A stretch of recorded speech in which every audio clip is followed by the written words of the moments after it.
Now, let me introduce our keynote speaker tonight. This is a person who is a business person like we haven't had before. He actually didn't found this business. He's the first person which we host tonight, and we hosted in London, which basically bought a company from a stage when they were really small.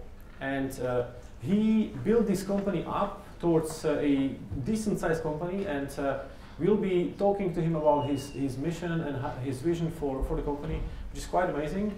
So without any further ado, let me introduce to you Alastair Stewart from etc.venues.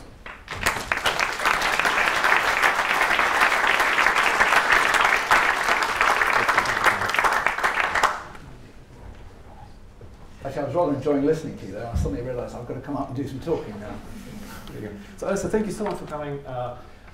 We actually met on our event in June. We hosted the company, the founders of Ernst, and you are obviously in this business. It's a funny story a little bit because when after the speech with the CEO of Ernst, we had a quick chat, and I introduced Alastair to Kevin. And when Kevin asked him, so what kind of events do you do? And Alastair said, oh, we organize events for about 1 million people per year. And we're talking a company which has done the first billion last year. His jaw dropped. And I was, oh, that's interesting. So this is how I got to know etc.venues. I'm really happy that you agreed to speak to us because your story is quite different from the usual story of a startup founder who has this idea and has this mission, and he builds the company up to a big success. Can you please tell us how something about yourself first? How you started? What is your background, and how did you get into business? Well, I did a degree in hotel management in University of Surrey, and I went off to join Sheraton Hotels. And shortly after that, actually, I did go and join almost a startup company. There were 14 employees. The business was called Style Conferences. The business basically set up corporate education centres. They were doing it for people like IBM and DEC, and I did that for a few years, and it went from being a small company to a medium-sized company and then to a very large company. So I think we ended up with sales of about £100 million, and I started off as a fairly junior position and ended up as the managing director. And then something happened, and you decided to quit. Well, actually, I was fired, but it's nice to say. So what happened was the business changed ownership a few times. The owners originally were private owners, and they took the business to about £50 million of sales, and those founders decided it was time for them to cash in, which they did, and they sold the business to a company called BET. Not many of you will have heard of that. And shortly after that, BET was acquired by Rentokil Initial, which many of you will have heard of, and it was a very unfortunate place for us to end up being. So it was a very uncomfortable ride, but nevertheless the business continued to grow. They made me the managing director of it, but ultimately, as many of you who've worked for PLCs will know, PLCs will change strategy, and part of the strategy change was for the company to get sold. So the company was sold very well, sold for 325 million, and it was sold in 2006, achieved a very good price, but the people who bought the business wanted a new management team, and 3 months after they bought the business, they fired me, and a lot of other people too. So you left, and then you had some time to think, or you wanted to do the obvious thing like meeting some recruiters and headhunters and start a new job, or you wanted to do something else? Yeah, well, I got quite a good payoff, and I went home, and my wife said to me, well, I think you should take some time off, and it started off at 6 months, and after I'd been at home for 2 weeks, she said, this isn't going to work. And I wasn't very happy, actually. I didn't like being out of work, and I had not enjoyed being fired. It was something that was completely new to me. It's the first time it happened to me. And so I did think headhunters and all the rest of it, but one idea I had was a little business that I'd known for a while. I knew the founder, and I went to have coffee with her. I knew that she was interested in selling because we had tried to buy her business, so I got to know her a little bit. And so I went to see her and said, look, how about how about we look at the idea of selling me your business? She said, yes, I like the idea of you, I'm ready to step down. She'd been running her business for 9 years, done a great job, built 5 venues, sales of about £8 to £9 million. And she said to me, okay, here's the deal, you've got 12 weeks to do it, and you've got to do, it's only you, okay? So you come in as the managing director, you have to work with my team. And that's what is called a buy-in management buyout. Anybody done a bimbo here? No, okay, well you end up being the bimbo, I tell you. How big was the team at the time?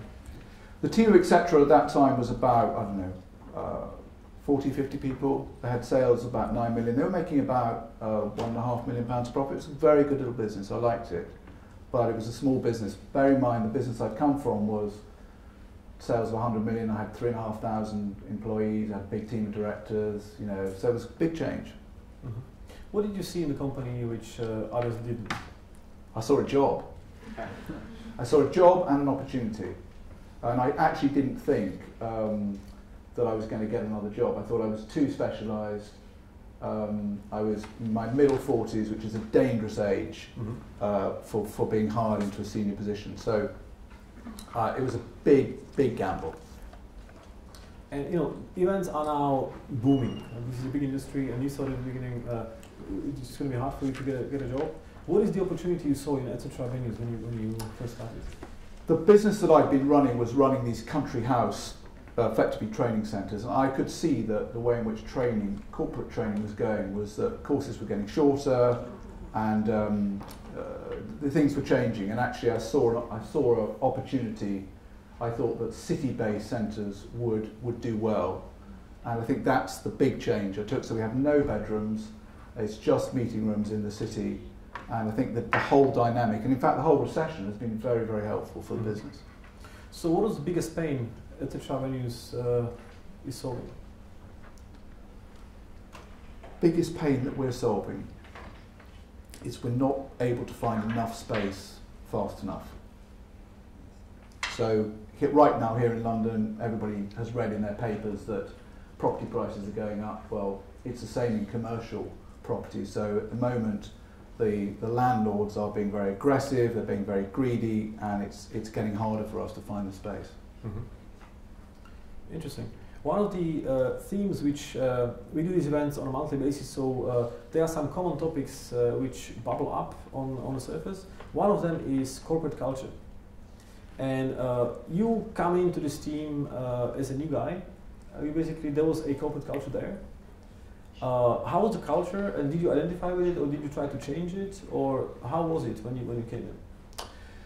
It was unusual because the 6 senior people in the business were all ladies. I had a lady chairman, a lady CEO, a lady finance director, and there was only one man. So I think it was quite a big shock for me. It was quite a big shock for them. I mean, they called me an alpha male, which I'm still not clear what an alpha male is, but I think they had a very, very interesting and collegiate way of doing things. And you know, I bought the business, we got a lot of debt, I had a big plan, and there was quite a big clash at the beginning. And the clash was then sorted, or how did you solve it? The finance director resigned in 3 weeks, and I said to her, well, what's the problem? She said, I always remember, she said to me, well, you're a man, and you're too old. I honestly can't remember the third thing she said, but I was so shocked by the fact that she'd expected me to have a sex change, and she thought I could reverse my age. But I think it was an enormous clash. It really was. It was an absolute classic of trying to put two teams together, a team of 1 and a team of 5, and it's simply not working. Did you try to change the way they do business too much, or why is this? Because when you come in and you wanna do well with this new business, you wanna help them to grow. Why is there resistance? Is it just the comfort zone people enjoy and want to stay in? I think part of it was when you found a business, and there are many people I've been talking to here tonight who've got very small businesses. They had got to a point where they'd done a brilliant job. They'd started their business from nothing, and they got to £9 million of sales, and they were scared by how big they were. I arrived from a business that was 10 times its size, and I was scared how small it was. And it's just amazing the difference in perspective that we both had. They had some great customers, but they had a major problem, in my view, on client dependency. I think 10 customers represented 60% of their revenue, and that scared me, especially as two of them, they lost two of them even before I bought the business. So I think it was just very different perspectives. It's very interesting, and it's a great challenge, I think, for people who are starting up businesses and who are building businesses, that sometimes people get scared at a certain point of size, and that's when people who are used to doing things bigger can come in and help. Mm-hmm. Was it like a turning point which you noticed where people started to believe in you, that they saw your vision coming through? When did you notice, okay, this team is, like some people had to go, of course, but then you can bring in some of your people which you like, yeah, and start eventually changing the culture? When was the turning point where you saw the team behind you?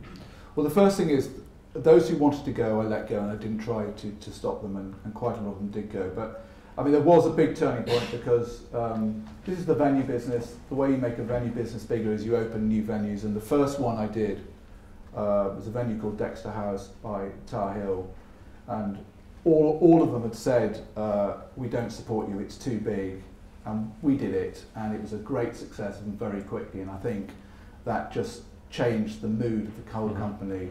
And actually, quite a lot of people began to join me from my old business, so that was a much easier working relationship for me, and it all just started to go quite well. Within about 9 months, it was going strongly. And how did the original vision change since you came in? It actually hasn't changed that much. I think in my old business, we did a very good job by just, in this case, opening about 2 venues per year.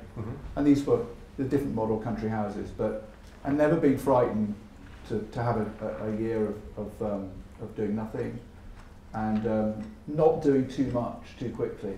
And I've kept that same model. So we open about 2 venues a year, and it's a very manageable level of growth. So I think in that sense I haven't changed the vision very much. So you say it's more or less the same, and you're saying that you kind of came in and you also did something unusual compared to our previous guest speakers in terms of financing and funding. So you didn't go for the VC money, which is the either seed stage or at this stage maybe the VC money would be the obvious step. You went to private equity. Why is that? Yeah, I saw a question on this about why private equity than venture capital. Well, the straight answer to that was because when my company was sold, the first company, we were trying to do a management buyout. And we were approached by all the private equity companies. It was about a £300 million management buyout we're trying to do. So at that level, you have to go to private equity. So I got to know a lot of the private equity people. And in the end, it didn't work out. We came second. But when the etc.venue opportunity came up, then I was quickly able to pick up the phone to private equity people I knew and raise the funds. I mean, maybe other people have views on this, but I think for me the definition between private equity and venture capital is around about a £10 million enterprise value. I don't think private equity are generally interested in businesses that have an enterprise value of less than 10 million. So I suspect for the vast majority of people here, it's very much venture capital money, and I think it's a very different model and approach. We can spend some more time on that if you like. But. And now you say you're opening maybe around 2 venues per year. How do you finance those? We finance them through a mixture of bank debt and our own cash. So typically we'll put about 60% of the capex. Maybe a new venue costs about £2 million. So we'll put about 60% of that from our own cash flow, from our own profits, and then we'll generally put 40% bank debt in. And now you have since you have some track record, you have no problems with getting some new money coming into the company, or is it still a struggle like the usual startup problems? Well, the way we've done the finances is we did the original buyout with a private equity firm called Dunedin. Private equity want their money out between 3 and 6 years. So when we got to 6 years, they said it's time for us to get our money back. So you go through a process of refinancing the company. We did what's called a secondary management buyout. Mm-hmm. So we have now changed to a second private equity firm called Rentokil Capital Partners. And again, you put a mixture of their money in, management team money in, and bank debt. Yes. Now we talked a little bit, just for the audience, we wrote this blog on eventbrite.co.uk blog, and one of the questions which I asked Alastair was about his biggest business mistakes. And you mentioned that maybe the biggest business mistake for you was hiring the wrong people. Can you explain that? Well, people is the hardest part of business, big or small, I think. And I've been chatting away to some people outside, and we've been talking about this, that even when you're a startup, getting the people relationships right is absolutely critical. And we have made some great hires in etc., and we've made some bad hires. And I wish I could get the average hire. I wish I knew the solution. I don't think there is any magic wand to wave, other than having lots and lots of interviews. And I just have one particular view on interviewing, that I like both a male member of our senior staff and a female member of our senior staff to carry out the interviews, because I think, particularly in hospitality and service, I think the ladies can sometimes see something that us chaps can't. True. And in terms of corporate culture, what traits are you looking for when you're hiring somebody? I think enthusiasm above all, because it's hard work in the events business, Mm-hmm. long hours and lots of tricky customers. Ambition we like. So we have a culture of trying to have individual managers running their own venues, and we don't actually call them entrepreneurs, but the psyche of them believing it's their venue and their little business, I think, is quite an important one. Mm-hmm. And now we talked about your kind of people policy. In terms of marketing, you came into this company and you had to build up your customer base because the company was small. Now it's much bigger. How did you go about it? Hiring great salespeople, and increasingly, the web is, as everybody knows, lots of tech startups here. How important that has been, and I think reputation. I hope we built a really great reputation. Our customer retention rates are high. We get lots of referrals. So it's a combination of that. But I think for new business development, we're still very dependent on great salespeople. And sales means you have people who are calling up potential customers and offering them services, cold calling, or it's just relationship building into people who you already know, or how does it work? So it's less cold calling now, I think, but it's because I think the web and PPC does most of your cold calling for you now. But I think it's, people love to come and see the venues. We're a very visible product you can touch and feel. And it's the experience of when you arrive at the venue, the person you meet who shows you around. Do they listen carefully to what you want? And do they do a good sales job on you? I think it's generic to a lot of industries, but I see it done incredibly badly in our industry. We try and do it well. So you're mentioning web. How is web in terms of importance for your business? Is it a big priority now, or it's still a little bit? It's huge. It's huge for us, and all the normal things about being on the first page of Google if you put training and meeting venues London or something like that, and that is unquestionably how people. And as our business is becoming more international and we're getting more international clients, it's almost entirely through the web. Mm-hmm. So these are companies who might not have heard of you or have not worked with you before.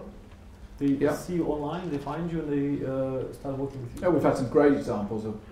I think the one, the Israeli stock exchange, found us online and even booked online for an event that was, I think, £30,000. So yeah, more and more. Interesting, yeah. Guys, for you, our hashtag is Startup Grind. In case you're tweeting, it's appearing over there. So feel free to mention that if you want. Now, talking about great sales team, you have the web. What are some other pillars for your successful marketing in terms of building community and getting the customers in the house? We're quite unusual as a business in that, because people are coming to the venues, and I've met some people tonight who've come up to me and said, I was at your venue last week. We have a huge number of people coming through the venues. If you think about for many companies, when you're trying to go to market with a product or a service, how hard it is to reach them. Well, the first and most obvious thing about our business is that, it's not quite 1 million people, by the way, but let's call it 1 million as a round number.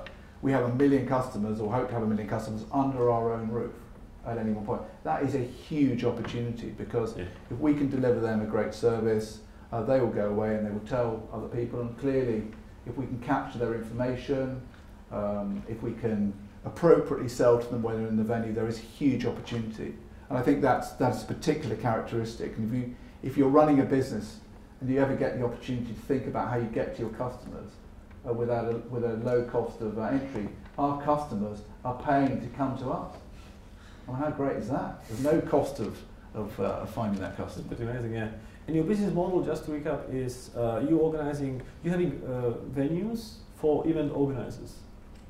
Yeah, so the business has 15 venues, and they host a range of events, from training courses to meetings to conferences to small exhibitions, and it's a business-to-business proposition. So the majority of the delegates, or in fact nearly all the delegates that are in the venues, are there. Generally they are being told to or asked to go there by someone else. They may be on a training course, or they may be attending a conference that they want to attend as a delegate. So it's a very focused, bespoke environment. We're effectively an alternative to hotels, or to service office providers, or to a huge range of places, particularly in capital cities, that you can meet. Mm-hmm. And do you organize any events on your own, or you just help other people organize, or other companies organize their events? No, we don't. It's very important that we stay as venue hosts, so that our customers are all the event organisers. And if we start to organise our own events, we potentially start to compete with our own customers, and that's an important line we don't tread over. Mm-hmm. So you're just there to help others? Yeah, we're the hosts, and we will do our best to help an event go well, and we've got some people that specialise in technology or audio-visual, or can suggest things, but it's quite important that the content of what is delivered inside the room is for our client to organise. Yeah. You mentioned technology, which is quite interesting, because especially in tech and in tech events, oftentimes, and we all have been to events where something doesn't work, the video projector doesn't work, or the video on screen is not working, or the sound is not working. There's always something which is not set up. How do you solve this? How do you make sure it's not happening at your venues?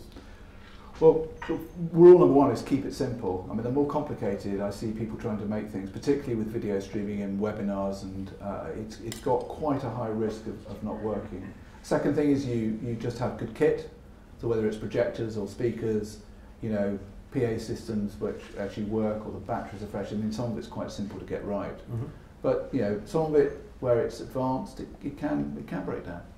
Okay, and do you take some risks in terms of being a bit more ambitious or more adventurous in terms of technologies which you start implementing? In our new larger venues, where we've got a place at Bishopsgate and at St Paul's, then the scope of the events going on there are becoming more and more ambitious. Yeah. In general, the AV service is provided by a specialist audiovisual company. We have our own that we partner with, but actually over 50% of the clients will bring their own audiovisual companies. I see. We have a question in Slido, which is, you guys can see it on the big screen. What do you make of Weave, which is a localized Tinder for networking? I don't know if you've heard about it, and if you did, you can actually look at the people who are at the venue, and you can decide who you want to meet. Weave, it's called Weave here. It's like Tinder for networking. You see a profile of a person, and you can either swipe right if you want to meet this person, or swipe left if you don't. Yeah, I've never heard of it. Sorry. Anybody using Weave? Yeah. Simone, 15? It is in the development stage. Okay. One of the technologies which is good for events is the one we just using, it's Slido. What do you think of that? I like Slido very much. I mean, I think the more our clients, the organisers, can do to engage audiences, the better. So I saw this Slido working at Eventbrite, and I was really, really impressed by it, and the questions, and people could vote for questions, and it seemed to keep it topical. And for yourself as the organiser, you can ask questions that are coming from the audience. So I'm absolutely on board with that. We've been putting in rooms with up to 5 screens, so that they can have dedicated Twitter stream feeds. And so I think the more that particularly the organisers can do to engage audiences and delegates, the better. I'm all for it, and I hope we'll see more of it. And Slido is a good option. It gives the voice to the people. Yeah, and absolutely. Ask. Yeah. So another question from Slido is, today they focus on venues in London and of course in the UK. Do you plan to expand internationally? Yeah, I'd like to, yeah. I mean, just to continue the story of etc. So, the company that was bought was turning over 9 million. This year we're going to turn over 35 million. So, as you said, it's a story about how you buy a small business and grow it to actually, we become a large business this year. The definition of a large business, I think, is revenues and employees. So we love to call ourselves an SME, but actually we've now got the one stage beyond that.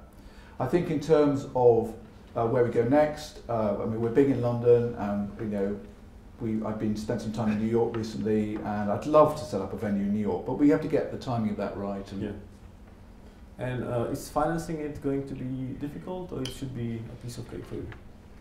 Oh, it's never a piece of cake, but I think I want to do it from our own cash, and then if it fails, I just have to write it off. Okay. You're mentioning this scaling up, which is a huge topic, and we have Ravi, the operations director of Tech City here. Tech City is always trying to help this Future 50 and helping companies which have made it a little bit to go bigger. And actually Tech City had this amazing event a few months ago at Bloomberg, where they had Sherry Kotu presenting. Sherry is on the board of LinkedIn, she's on the board of Seedcamp, and she did a study about what is important for scaling up companies. And your company is an example of that, because you're already solving different kind of problems, and your problem is really about how to optimize, how to scale for growth. Are there any biggest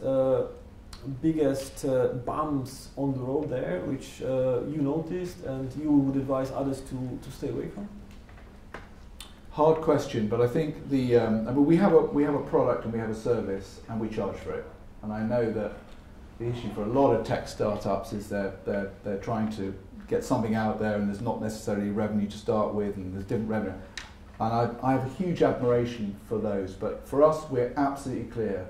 We charge for the service we provide, and actually, in our industry, we get loads of people who come to us and say, "Can you do this for free?" and "Can you do this because I'm going to introduce you to that," or help you there. And I think we're very, very clear, and I think it's a lesson for some of the other businesses I see and learn that at some stage you have to work out whether someone's going to pay for what you're offering, and if they're not going to pay you for it, I think you need to ask serious questions about whether it's going to work. That's a very good answer. When you're talking about tech startups, this is another question from Slido. What problems do you see in the industry that are not being solved by tech startups, and at the moment, and they should be? Well, in our sector, in our sector, it's how do you choose from some fantastic ideas and apps that are out there. So if you take attending an event like this, there is no industry standard app, and we are desperate for it. I know Jacob is here from Cvent because we were talking earlier, and I hope someone like Cvent will take the lead and establish an industry app that then all venues can sign up to and clients can recognise, and then you get some scale, because at the moment the problem is for us is we've far too many, and I just simply often don't know where to start and look at. So there you are, opportunity for you, Jacob. It's a very good point, because app is something fascinating, however you have to download it, and people are reluctant to download something which is just for one event. I think you're raising a very good point, where if I'm going to be attending an event on a regular basis, maybe I will use that. What I like about Slido is the fact that they don't have an app. They have a website, and you just go on your mobile, open the link, and you can just be there. Those of you who have opened the link, there is a section called Who is Here. If you click there, you can see a LinkedIn profile of everybody who clicked on it before, so you can see who else is here.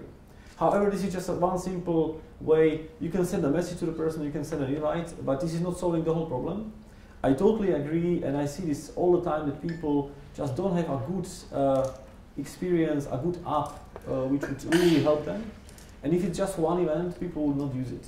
So maybe if Steven is going to take on the challenge, or some other company, we doing these events on a monthly basis, I would love to recommend something for our audience, which would help have their lives a bit easier. Now, moving on, we have another question called the business of trade shows and events is traditional. How will it be disrupted? Well, I think pure conferences and pure exhibitions are both in decline. And what's really interesting is how those two are merging together as a sort of hybrid event, we call them confexes. So you effectively go to an event that does three things. There's an element of conference, there's an element of exhibition, and there's an element of networking. And the most successful events and well-attended events that we're seeing are where those three things get brought together. And the fourth element, which is even more interesting, is where the event organizer is able to put maybe another 50% of attendees on a webinar.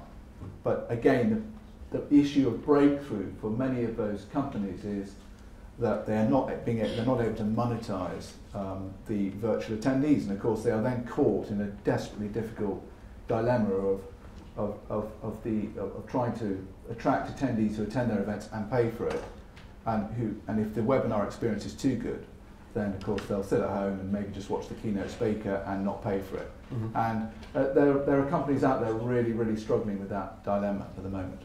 Okay. We now know about etc.venues and what it does and how it's special. Who is your competition, and what have you learned from them? Well, our competition, if you take London, there are about 3,000 places you can go and have a conference in London. So it's a very complicated and fragmented and competitive market. So if you just think about that. We've got 15 venues in London. It makes us one of the top providers just by sheer scale. And if you take the number of delegates that are going through our venues, we're right up there with the big brands like Hilton and Marriott for the actual capacity of people we're putting through. So it's a fascinating market in its complexity and its competitiveness, and but it's also a huge opportunity for a brand maybe like ours to emerge to achieve scale. And that, of course, is, I know what many people in the audience will be trying to achieve for their business, which is scale and stature, and just get ahead of your competition. Who do I rate the competition? Not many of them.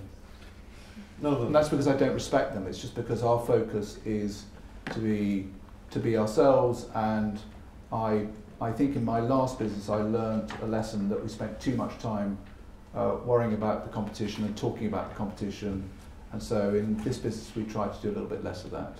It doesn't mean to say we don't keep an eye on our competition, and it won't mean that we'll immediately steal a good idea of theirs if we see it, but our focus is very much on our own brand.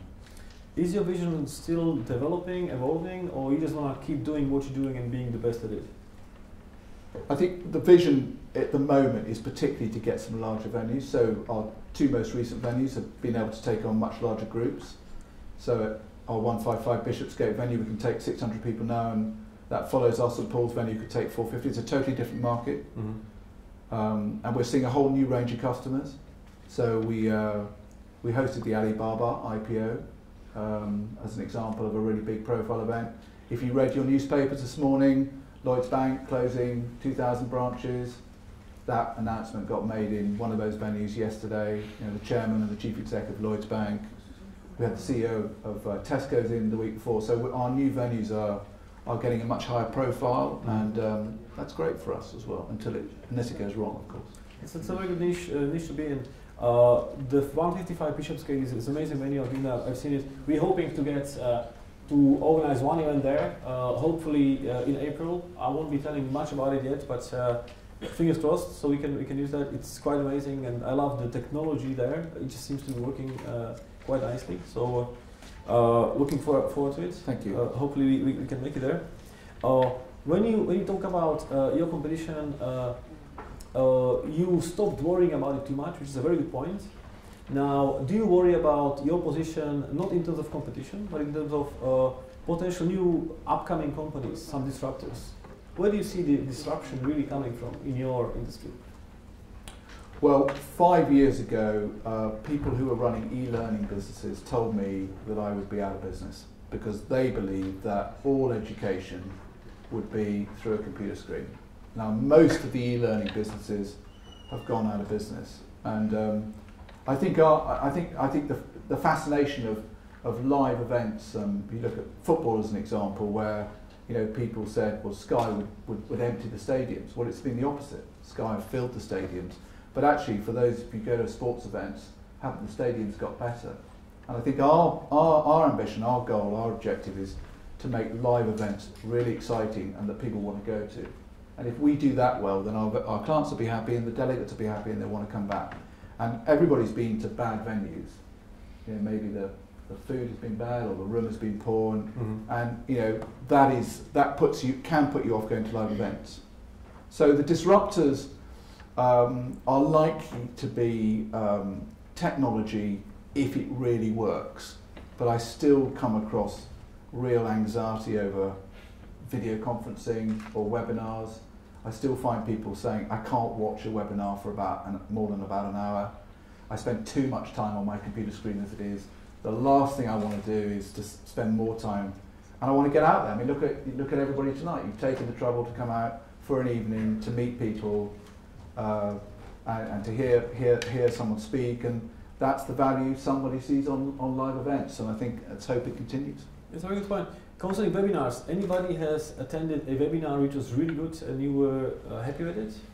Hands up. 1, 2, 3, 4, 5. We have a handful, so it's probably getting there. Webinars are quite interesting, and actually from the next event, we streamed our event last time, and last time we had over 120 people, 150 people watching it online. We want to keep having full room of people enjoying it in person. Or for those who can't make it online, who can't make it in person, who will be traveling, watching it from Spain, Italy, wherever, they can still come in if they want to. But I'm totally aware, and when we were building our tool for streaming, I met you a few months ago and you told me it just doesn't seem to work very much, and technology is really tricky, and you're totally right. I've learned the hard way now, so you're right about that. Now, in terms of technology at a venue and your customers' willingness to use it, is it something which you need to suggest to customers, or they keep asking for it? Well, the first thing is Wi-Fi, isn't it? I mean, how's the Wi-Fi working here? All right? Okay, so I mean, I think the big number one complaint I see across the industry at the moment is poor Wi-Fi. And in hotels it can be really poor. So we put a huge amount of investment into that. At the moment, our sort of leading standard is about 300 meg pipes, and the ability to segregate the pipe to a certain event, and that means fast Wi-Fi. And a lot of people, I don't know how many people are using more than one device here, but we're seeing the number of devices per person at about 1.3 at the moment. Maybe it's a phone, maybe it's an iPad. And I think people's tolerance for slow Wi-Fi, particularly the sort of generation we've got here, is really, really low. So I think that's the biggest single technology to get right at the moment, because that's the delegate experience. Apart from that, I mean, if you're going to play videos, make sure the sound is good, and make sure people can see the projection screen. Tiered rooms are great for that, but they're very inflexible. We don't have any. Lots of screens. And encourage event organisers to limit PowerPoint. I mean, I think conferences without PowerPoint are some of the best now. So it's true. Actually, Steve Jobs said, if you can't explain it without PowerPoint, you don't know enough about it. Yeah. It's quite true. Now, when you talk about your events and some good, interesting ideas, and we all about sharing knowledge, but after a few minutes we're going to be networking again. You mentioned this interesting idea, some of your organizers organized, where you have this long table about, can you explain what happened there? Well, a personal bet of mine is that organisers should do more to help people network. And some people are good at it, and some people are not so good at it. So I saw one the other day, which I did think was clever. Someone had put a table that was about 50 yards long. They had 100 people one side of the table, 100 people the other. And it was, you committed an hour, and the bell went, I think, every 45 seconds. So most people would have met about 45 people in an hour. Expectation was that maybe you meet 8 people that are worth following up. So you just very quickly establish whether there's any connection at all. Take a business card, and you know you've committed 45 minutes, and you've met 8 people. Now you ask yourselves, you know, how effective were you out there between 6 and 7? How many people did you meet? How many business cards did you do? And I was passing on, by the way, one little networking tip. What I think is a great one, because it's one of the hardest things to do when you're talking to someone networking and you know you want to move on, is how do you extricate yourself from that. So carry 2 glasses, okay? And if after 30 seconds you've realised that you're completely talking to a duffer, you can just sit and say, excuse me, but I've just got to take my drink to the other person. And it's a beautiful way of excusing yourself without it looking rude. So there's my one little networking tip for tonight. It's a really sneaky one. Yeah. It's actually quite true that many people complain about they don't know how to eject from a conversation which they don't enjoy. And usually you hear, hey, where's the restroom, and all these excuses. That's my one. So don't do that on me outside, please. We'll be sneaky, yeah. But I do think if you are hosting events or responsible for organising, do some more. And I think I get particularly cross when I see teams of event organisers, our clients, standing in a huddle. And I'll often go up to them and say, look, come on, why don't you go out? See that person standing on their own? Why don't you just go and introduce them to someone? And you know, it's something that I think can be done much better. That's a very useful tip. We actually notice many people are doing networking a lot, and many people don't do it the right way. They waste a lot of time by talking to wrong people, not knowing how to finish a conversation, because if you just speak to somebody for 2 minutes, you should know if this is somebody you want to speak to, or you should better move on. And there are ways of doing it in a nice way. So we got lots of requests from people for some advice. So what we're actually starting now is with an interesting portal called ITProPortal. We're starting a networking lab, where we're going to be taking these problems one by one and giving some tips how to solve them. So keep an eye on that. We'll be probably including those in a newsletter, so it's going to be just 1 minute quick tips. This is useful, really useful. Do you have any 1 or 2 more which you can share with us? On networking, look, I think you just have to be in the right mood. Actually, sometimes, I mean, I do a lot of it, and sometimes I'm just not in the mood, and I just, you know. But I think just give yourself a talking to and be bold. I mean, everybody's got the same issue. Just I did it to a few of you, and I just march up and say hello. My name's Alastair, and you know, and I think most people are very friendly. And but just do it. Just do it. And I went up to Jacob tonight. I just said hello, and I really valued meeting Jacob tonight, and I will follow up on that. And I just went up to him and said hello. I didn't know who he was. Is that correct, Jacob? Yeah. Okay. It's interesting. It's really impressive. You still remember the name, for example, which many people don't. Yeah. And that's one of the really key things which people should learn how to remember names. And well, I remember Jacob because I went up to him and said hello, and why have you come here tonight? He said, I've come to hear the guy from Just Eat talk about his app. Seriously, Jacob? Wow. So I had to explain to him, actually, it was going to be very disappointing. You didn't get the memo. Okay. Anyway, let's move on a little bit. We have a few more minutes about this thing. We have some questions from Slido about. So we are at the business school. We have some students in the room as well. What advice would you give to recent graduates which are interested in entrepreneurship? don't be frightened to go and work for someone else for a while and learn from them. I mean, that's what I did. I worked for somebody else for a long time. I learned everything I learned. I learned from working for a couple of really good, smart guys who I worked for 15, 20 years. Yeah. I mean, in many ways, I wish I'd done what I did earlier, but I still go and see him and talk to him about this business. And I made quite a lot of mistakes spending their money. So I opened some venues that didn't work particularly well, and it was their money that I was spending. So I have huge admiration for all the young entrepreneurs that have got amazing ideas and want to start up. But sometimes, I think, go and work for someone else for a while and then start a little bit later. It's a cheap lesson, and you can. It's part of the journey to make mistakes as long as you learn from them. When you talk about these kind of advices, do you hire students as well, or graduates, or are you more aiming for the more experienced people? We do tend to aim for the slightly more experienced people.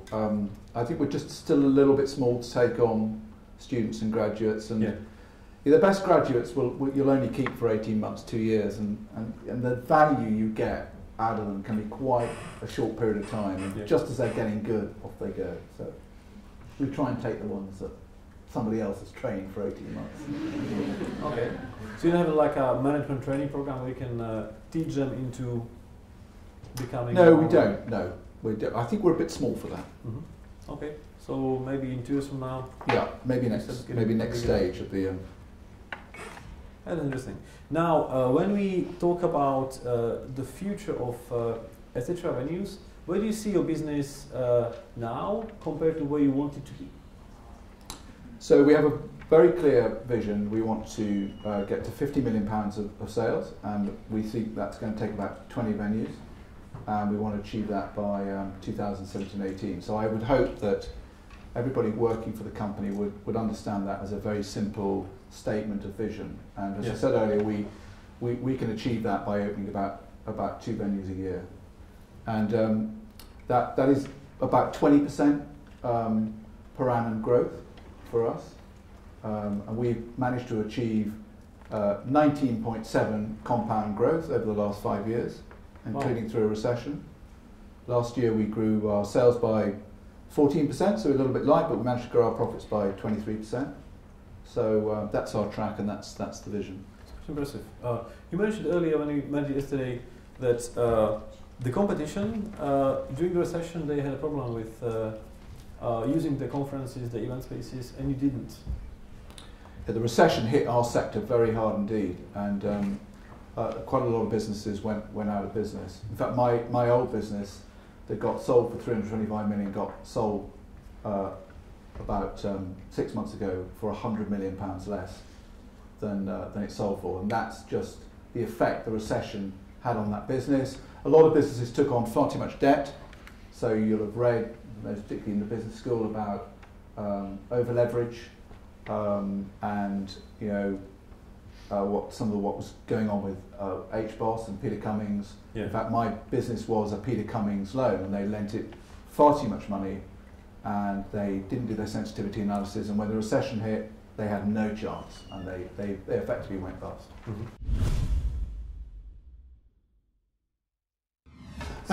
When you bought the business, what sort of changes did you make to the business processes to get it ready to grow and scale?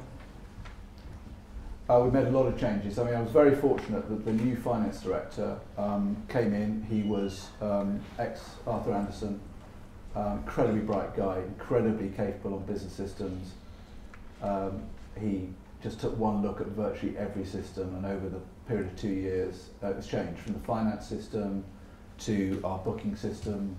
And it was a real lesson for me, because he set about looking at booking systems. And I said to him, well, look, you've been around for a long time, go and talk to X, Y, and Z. And he found a company I'd never even heard of, based in Germany, and who'd come up with some new software, and we took that on board. So there's an absolute lesson in the value of someone outside the industry looking at business processes, but he was far more capable than I am on business processes, so I was very lucky to have him. Right, thank you for your speech. I'm interested, for just following up on your advice for the graduates, because I heard many people suggesting graduates to start their business as soon as possible if they want to. I'm wondering, maybe could you give some examples of skills that you learned from your previous business or experience from in big companies that are applicable to growing up your startup or your business? Thanks. Well, first of all, I've got some good news for you. I sat in on the back of the Association of Graduate Recruitment, AGR, and I did so because my son is about to graduate and I was interested in his job prospects. They put up a fascinating slide that suggests that the relationship between the number of graduates seeking employment and the number of vacancies will go through an intersection next year. And therefore I think the good news is for you, if you're a graduate or for any of your other graduates, I think your employment prospects are going to become fantastically better over the next couple of years. So I think you will see a big change from you having to chase a job to the employers chasing you, and the whole conference that I sat in on was effectively around what you, the employers, are going to need to do to get the best graduates, because very soon they're going to have more choice. Mm-hmm. I think, I'm not certain I would like to give you advice other than aiming high and starting with maybe a company that gives you lots of training. So what we see in our business is lots of training, so people like Accenture or Ernst & Young, and I see people of your age and maybe slightly older coming through on a fantastic range of courses. And I think the first question I would ask if I was a graduate now is, what's your management or your development program look like? How much training are you giving me and what opportunity are you going to give me? Take as much of it as you can. And if you've done very well, you'll end up in an etc.venue. Because all the best companies hold their training courses with us. It's not, I'm not joking, that's been my fun. Just wanted to ask you really, how long did it take you to replace the key members of staff, and how long was that transition period? Because I know once you get rid of key staff, it does take a while to find a replacement, and losing that experience can be very difficult to replace. We got the finance director quite quickly, and that was probably the absolute key one. It really, really unnerved my investors that the finance director resigned so quickly.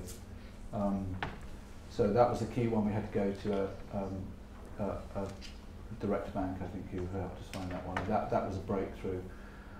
Some of the other senior team members were people that I'd worked with previously. So we built a small team, still with us today, of the senior ones. And then I think it was progressive actually over a couple of years. We got the key appointments made quite quickly. The operations director of the business actually stayed for a couple of years, but we outgrew her, and then these things happen, don't they? Yeah. What can you tell us about navigating conflicts? You came into a new company and immediately clashed with the seniors. And of course, in venues, I can imagine you have some very difficult clients sometimes. How do you personally navigate conflicts and do well outside of them? I think if you have conflict with people you work with, you've got to do two things. You've got to look in the mirror and ask whether what's in the mirror is the problem. I think that's the very first question to ask. I looked in the mirror and I thought other people were being unreasonable.